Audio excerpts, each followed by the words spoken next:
Hello everyone, welcome to ईपेप academy. RCC structure series के इस वीडियो में हम डिस्कस करेंगे analysis of W RCC beam by limit state method. Working stress method से analysis हमने डिस्कस कर लिया है पहले वीडियोस में। एनालिसिस के लिए सबसे पहले हम समझते हैं कॉन्सेप्ट क्या होता है डब्ल्यू रिइंफोर्स्ड बीम को प्रोवाइड करने के लिए। सपोज करते हैं हमारे पास ये कोई सिंगल रिइंफोर्स्ड बीम है। टेंशन साइड में स्टील प्रोवाइड कर दिए AST। जब ये सिंगली रिइंफोर्समेंट बीम पर आने वाला जो बेंडिंग मोमेंट है, ये बेंडिंग मोमेंट एक्सीड कर जाएगा लिमिटिंग मोमेंट ऑफ रेजिस्टेंस से। मोमेंट ऑफ रेजिस्टेंस या आप जिसे बोलते हैं बैलेंस्ड मोमेंट ऑफ रेजिस्टेंस। इस वैल्यू से जब एक्सीड कर जाता है तब उस केस में डबली रिइंफोर्स्ड बीम प्रोवाइड करते हैं। मीन्स हम क्या करते हैं, टेंशन साइड के साथ साथ कंप्रेशन साइड में भी स्टील हम प्रोवाइड कर देते हैं, जिसको डिनोट कर देते हैं ASC से। मीन्स जब बीम में टेंशन और कंप्रेशन साइड दोनों में स्टील प्रोवाइड किया जाता है तो उसको doubly reinforced cement concrete beam कहते हैं। क्यों प्रोवाइड करते हैं?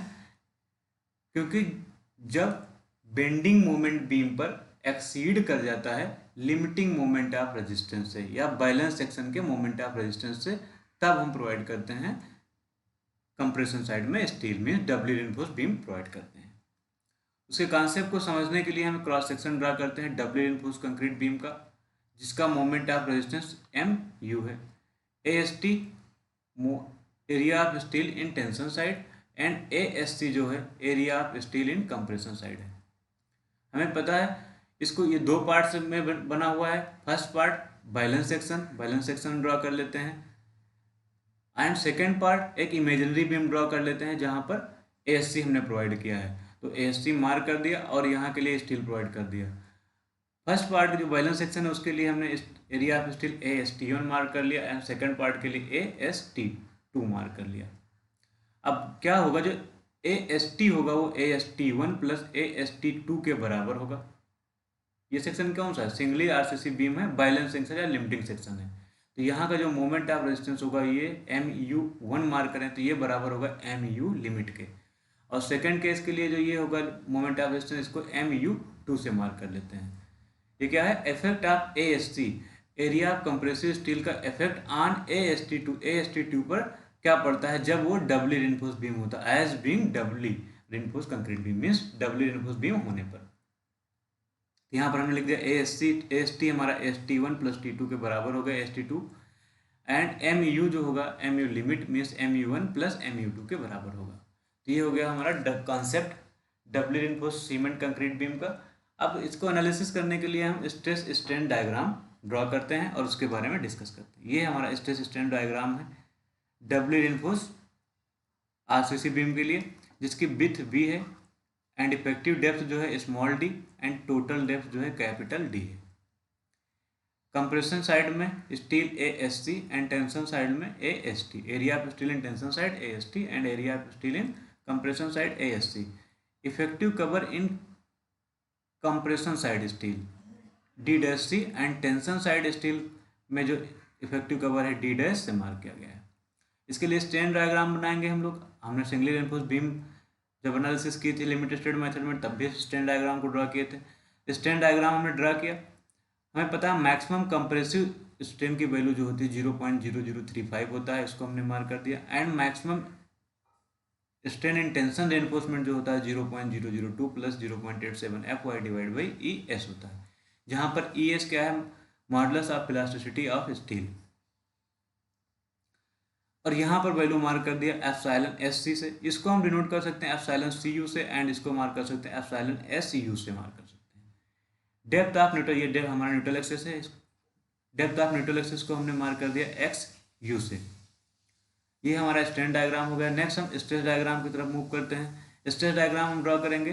न्यूट्रल एक्सिस के ऊपर कुछ पोर्शन पैराबोलिक होता है, फिर उसके बाद स्ट्रेट होता है, जैसा कि हमने एजम्पशंस में भी पढ़ा था। तो पैराबोलिक सेक्शन, देन उसके बाद स्ट्रेट पोर्शन। तो मैक्सिमम स्ट्रेस जो होता है कंक्रीट का वो कितना होता है हमें पता है 0.446 FCK होता है, जिसको FCC से भी मार्क कर सकते हैं। Total tensile force 0.87 FY into AST। अब हमें पता है क्योंकि यहाँ पर दो पार्ट में एरिया डिवाइड हो गया, एक रेक्टेंगुलर और एक पैराबोलिक। पैराबोलिक के लिए सपोज करते हैं जो कंप्रेसिव फोर्स एक्ट करेगा C1 एक्ट करेगा इस पॉइंट पर, और इसका पॉइंट ऑफ एक्शन हमने डेराइव भी किया है, कितनी दूरी पर होगा 0.42 XU डिस्टेंस पर। तो जब इतनी डिस्टेंस 0.42 XU है तो C1 से लेकर TU तक की जो दूरी होगी D माइनस 0.42 XU होगी, और यही हमारा क्या हो जाएगा, लीवर आर्म फर्स्ट हो जाएगा, जिसको हम Z1 से डिनोट करते हैं। क्योंकि हमें पता है लीवर आर्म क्या होता है, distance between total compression and tensile force. तो यहाँ पर C1 से लेकर TU तक की डिस्टेंस जो हो जाएगी वो लीवर आर्म फर्स्ट हो जाएगा। और ये रेक्टेंगुलर पोर्शन के लिए जो C2 एक्ट कर रहा है due to compressive steel, C2 जो एक्ट कर रहा है यहाँ से लेकर जो डिस्टेंस होगा इसको ये कितना हो जाएगा, D minus D dash C. D dash C क्या है, effective cover in compression side steel. तो ये हो जाएगा लीवर आर्म 2, जिसको Z2 से मार्क करते हैं। यहाँ पर जो स्ट्रेस की वैल्यू होता है, स्ट्रेस इन कंप्रेसिव स्टील, इसको हम मार्क कर लेते हैं FSC से। ये स्ट्रेस और स्ट्रेन डायग्राम हो गया। अब हम एनालिसिस में फर्स्ट डिटरमिन करेंगे डेप्थ ऑफ न्यूट्रल एक्सेस। हमें पता है न्यूट्रल एक्सेस दो हम फाइंड करेंगे, critical and actual depth of neutral access. तो फर्स्ट हम actual depth of neutral access, actual depth of neutral access find करने के लिए हमें पता है क्या करते हैं, total compressive force and total tensile force को इक्वेट कर देते हैं। क्यों, टू मेंटेन इक्विलिब्रियम कंडीशन। तो हमें पता है जो टोटल कंप्रेसिव फोर्स हमारा CU है वो C1 प्लस C2 के बराबर है, और C1 की वैल्यू क्या होती है, हमने सिंगल रिइंफोर्स्ड बीम जब डिस्कस किया था वहाँ पर डराइव किया था इसके लिए एक्सप्रेशन, वो 0.36 FC के B इंटू XU होता है। एंड C2 यहाँ पर क्या हो जाएगा, फोर्स क्या होता है, स्ट्रेस इंटू एरिया। तो यहाँ पर जो स्ट्रेस की वैल्यू हो जाएगी, कितना हो जाएगा C2 के लिए, वो हो जाएगा FSC माइनस 0.446 FCK। एरिया यहाँ पर ASC हो जाएगा कंप्रेशन स्टील का, और जो FSC से 0.446 FCK हम माइनस कर देंगे। FSC क्या है, स्ट्रेस इन कंप्रेसिव स्टील। तो ये C2 की वैल्यू आ गया है। फिर उसके बाद हम क्या करेंगे, CU इक्वल टू जो हमारा एक्वेशन है इसको यहाँ पर वैल्यू फुट कर देंगे, CU equal to C1 plus C2 करेंगे तो ये हो जाएगा C1 प्लस C2। C1 की वैल्यू ये हो गया एंड C2 की वैल्यू ये हो गया। इसको हम इक्वेशन फर्स्ट मान लेते हैं। फिर उसके बाद total tensile force TU 0.87 FYST हमें पता है, इसको इक्वेशन 2 मान लेते हैं। अब neutral axis, actual depth of neutral access find करने के लिए दोनों को इक्वेट कर देंगे, तो हमारा ये actual depth of neutral access का एक्सप्रेशन हमें मिल जाना है। हम देखते हैं जो FSC की वैल्यू होती है वो ज़्यादा बड़ी होती है FCC से, या इसको ऐसे कह सकते हैं जो FCC की वैल्यू होती है बहुत छोटी होती है FSC से। तो इसलिए FCC को नेगलेक्ट कर देते हैं, नेगलेक्ट कर सकते हैं, और नेगलेक्ट कर देंगे तो हमारे पास जो XU का एक्सप्रेशन आएगा हमारा ये एक्सप्रेशन आएगा। फिर उसके बाद नेक्स्ट है critical depth of neutral axis और limiting depth of neutral axis. Critical depth और या limiting depth of neutral axis XU max या XU लिमिट से हम डिनोट करते हैं। इसके लिए जो एक्सप्रेशन होगा वही एक्सप्रेशन होगा जो हमने पहले ड्राइव किया, 700 divide by 1100 plus 0.87 FY into effective depth of the beam. Different grade of steel के लिए जो XU लिमिट की वैल्यू होगी वो होगी 250 के लिए 0.53D, 415 के लिए इसको भी हमने ड्राइव किया है, FE 415 के लिए 0.48D एंड FE 500 के लिए 0.46D। यहाँ पर सारा नोटेशन है, B width of the beam, D effective depth, D dash effective cover in the tension side, D dash compression side में ये है D dash C, and D dash जो है टेंशन साइड में effective cover, total tensile steel, total area of compressive steel ASC, FSC का stress in compressive steel and FCC maximum stress in concrete, जैसा कि अभी हमने बताया था। फिर नेक्स्ट हम फाइंड करेंगे एनालिसिस में डेप्थ ऑफ लीवर आर्म। तो अभी हमने मार्क भी किया, Z1 क्या हो जाता है हमारा lever arm first D minus 0.42 XU and Z2 D minus D dash C, जैसा कि अभी ऊपर डिस्कस किया। फिर मोमेंट ऑफ रेजिस्टेंस हम नेक्स्ट एनालिसिस करेंगे फाइंड करने के लिए। मोमेंट ऑफ रेजिस्टेंस हमारा क्या, टोटल मोमेंट ऑफ रेजिस्टेंस हमें कितना पता है, MU जो है हमारा MU1 प्लस MU2, हमने कॉन्सेप्ट में अभी डिस्कस किया।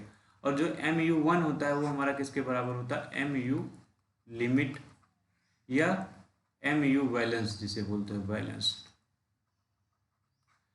तो यहाँ से हम फाइंड, अब हमें पता है MU1 जब फाइंड करना होगा तो MU1 किसके बराबर, या MU लिमिट क्या होगा, वो हो जाएगा हमारा C1 into Z1 and MU2 क्या हो जाएगा, C2 इंटू Z2 हो जाएगा। तो हम यहाँ से इसको फाइंड करेंगे। ये MU1 यहाँ पर लिखा भी है, total moment of resistance of WRCC beam MU कितना हो जाएगा, इक्वल टू हो जाएगा moment of resistance of concrete force about tensile steel end moment of resistance of compressive steel force about tensile. Compressive steel का and tensile stress दोनों का moment of resistance हम find कर लेंगे। या फर्स्ट को हम लिख सकते हैं moment of resistance of balance और लिमिटिंग सेक्शन। तो हमें पता है MU1 जो हमारा हो जाएगा, यहाँ से हमने MU लिमिट प्लस MU2 लिख दिया जो यहाँ पर हमने लिखा। फिर उसके बाद MU1 इक्वल टू हो जाएगा C1 into Z1 and MU2 equal to हो जाएगा C2 इंटू Z2। तो C1 की वैल्यू हमें पता है 0.36 FCK B into XU and Z1 की वैल्यू भी हमें पता है D माइनस 0.42 XU।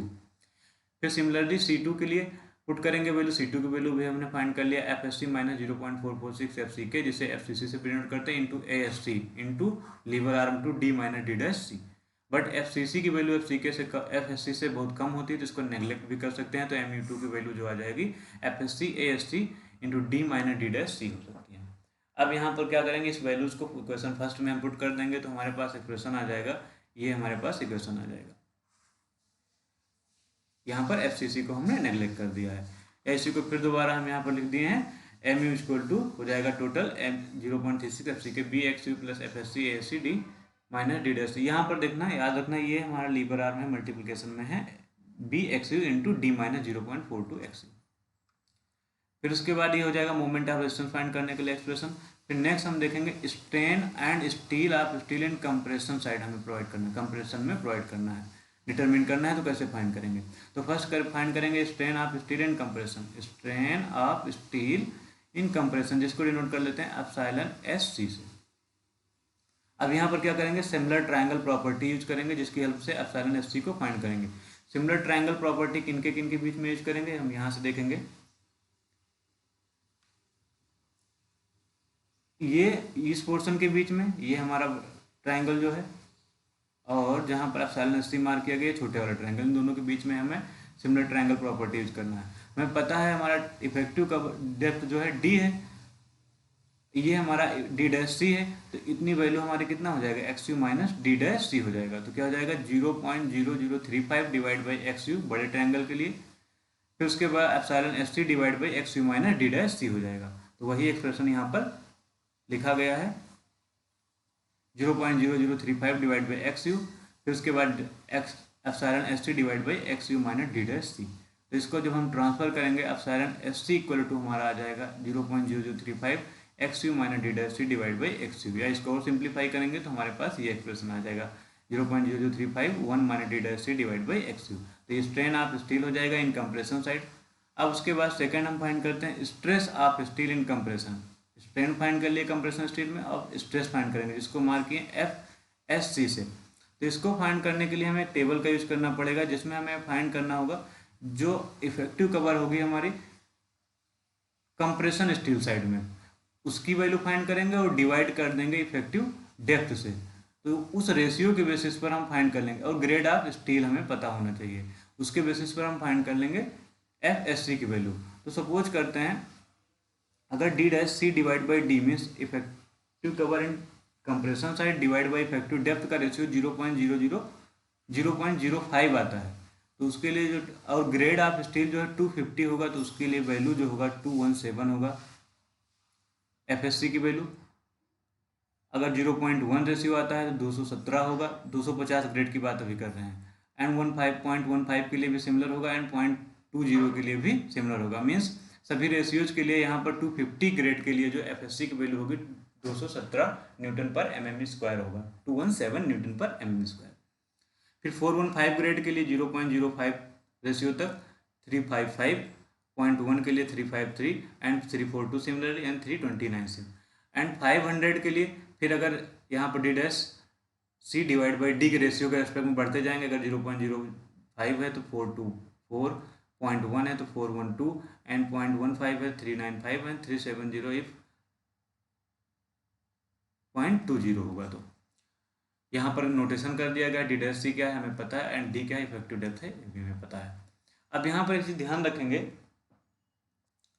अगर mid value of D dash C divide by D हम फाइंड कर रहे हैं यहाँ पर 250 एंड 250 के लिए फाइंड कर लें। अब 0.05 आ गया और 0.15 के बीच में D डैश C और D का रेशियो आ गया, तो मीन्स इन दोनों के बीच में अगर लाई कर रहा है, ठीक, 0.005 के 0.07 आ रहा है, 0.075 आ रहा है, तो उस केस में हम क्या करेंगे, जो नेक्स्ट हायर वैल्यू होगी उसको कंसीडर कर लेंगे। मीन्स 0.75 आ रहा है तो यहाँ पर 415 ग्रेड की बात करें तो हम 353 फाइंड कर लेंगे। तो ये हमें नोट पॉइंट में याद रखना होगा। कुछ केसेस होंगे जहाँ पर हमें टेबल अगर हमारे पास अवेलेबल नहीं है, तो उस केस में हमें क्या करना होगा, एफएससी की वैल्यू क्या यूज करना होगा, डिफरेंट ग्रेड्स के लिए हम यहाँ पर नोट्स में मार्क कर लेंगे। तो यहाँ पर लिखेंगे नोट। अगर एफएससी की टेबल हमारे पास नहीं गिवन है तो उस केस में क्या करेंगे, if table not given is not given, तो उस केस में जो यहाँ पर ग्रेड ऑफ स्टील का टेबल बना लेंगे, FE250, FE415 एंड FE500। तो इसके लिए जो एफएससी की वैल्यू हम यहाँ फाइंड करें, एफएससी की वैल्यू होगी 217 यूज कर लेंगे, जैसे हमने देखा भी सारे रेशियो में यही आ रही है। और यहाँ 415 के लिए जो ग्रेड होगा 350 फाइंड कर लेंगे, ले लेंगे 350 न्यूटन पर mm square. And FE500 grade के लिए हम यूज कर लेंगे एफएससी की वैल्यू 420 न्यूटन पर mm स्क्वायर, अगर टेबल हमारे पास नहीं है तो। फिर उसके बाद एनालिसिस में नेक्स्ट कंसिडरेशन हम देखेंगे, next calculation 5, calculation of area of steel. अब एरिया ऑफ स्टील हमें कैलकुलेट करना है, तो हमें पता है डब्ली आरसीसी बीम है, तो यहाँ पर एरिया ऑफ स्टील कितने होंगे, 2 होंगे। एक AST होगा जो AST1 और AST2 के बराबर होगा, ये AST1 है, AST है, ये किसके बराबर है, AST1 प्लस AST2 के बराबर है। और दूसरा हमारा एरिया ऑफ कंप्रेसिव स्टील, जो कंप्रेशन साइड में स्टील प्रोवाइड किया गया उसका एरिया। तो फर्स्ट हम देखते हैं एरिया ऑफ टेंसाइल स्टील कैसे फाइंड करेंगे। तो calculation of area of tension steel AST। अब हमें पता है जो MU होता है हमारा MU1 प्लस MU2 होता है, हमने ऊपर जैसे डिस्कस किया। MU1 हमारा लिमिट होता है, MU लिमिट होता है। तो यहाँ से अगर MU लिमिट की वैल्यू हम फाइंड करेंगे तो क्या होगा, MU माइनस MU2 हो जाएगा। और सिमिलरली अगर MU2 फाइंड करना है तो यहाँ से ट्रांसफर कर लेंगे, MU माइनस MU लिमिट हो जाएगा। तो फॉर AST1 अगर हमें फाइंड करना है एरिया ऑफ स्टील T1, मतलब फर्स्ट केस के लिए जो हमने कॉन्सेप्ट में डिस्कस किया था, बैलेंस सेक्शन वाला केस, तो वहाँ के लिए हम फाइंड करेंगे तो क्या करेंगे, वो होगा AST1 इक्वल टू हो जाएगा MU1। MU1 क्या होगा, MU लिमिट। यहाँ पर देख लो MU लिमिट बराबर क्या होता है, हमने फर्स्ट जब डिस्कस किया था सिंगली रिइंफोर्स्ड बीम तो उस केस में डिस्कस भी किया था। तो वहाँ पर क्या 0.87 FY इंटू AST1 की T1 के लिए, तो यहाँ पर AST1 D minus 0.42 XU max. XU max use किया गया क्योंकि लिमिटिंग सेक्शन की बात हो रही है यहाँ पर। और यहाँ से ट्रांसफर कर लेंगे AST1 तो आ जाएगा MU limit divide by 0.87 FY into D minus 0.42 XU max. तो ये AST1 होगा। सिमिलरली अगर AST2 फाइंड करना है तो उसके लिए जो फार्मूला यूज करेंगे हम, ME2 equal to 0.87 FY AST2 होगा यहाँ पर, and D minus D dash C, और यहाँ से AST2 ट्रांसफर करके हम यहाँ पर फाइंड कर लेंगे। फिर उसके बाद हम यहाँ पर लिख लेंगे AST जो होगा हमारा AST1 प्लस AST2 के बराबर होगा। फिर हमारा B होगा calculation of area of compression steel, क्योंकि फर्स्ट ये होगा टेंशन स्टील फाइंड कर लिया, कैसे फाइंड कर, AST1 AST2 फाइंड कर लिए, टोटल हो जाएगा AST हमारा।